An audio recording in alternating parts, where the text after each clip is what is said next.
Well, it's 2 degrees out. Had a hard time starting it before, so I warmed up the garage to 60 degrees. Fired right up. Pushed it outside. Been letting it run for about 5, maybe 10 minutes. We got 219 on the temperature.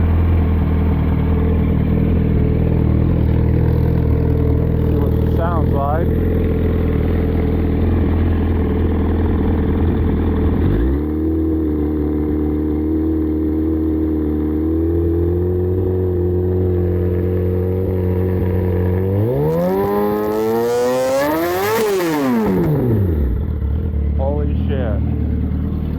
Set the phone away for a while.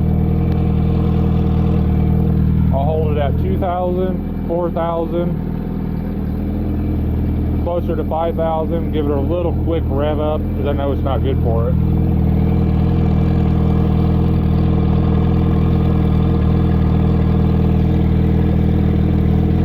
Then I'll find a good place for it.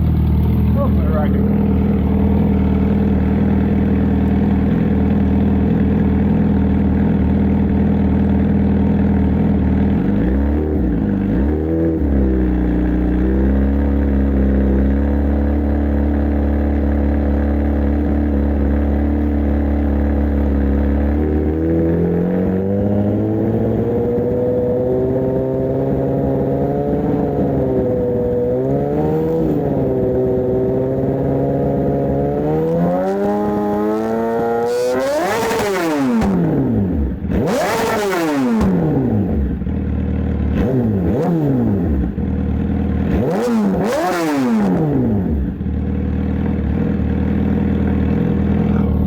That's enough. Don't like doing that.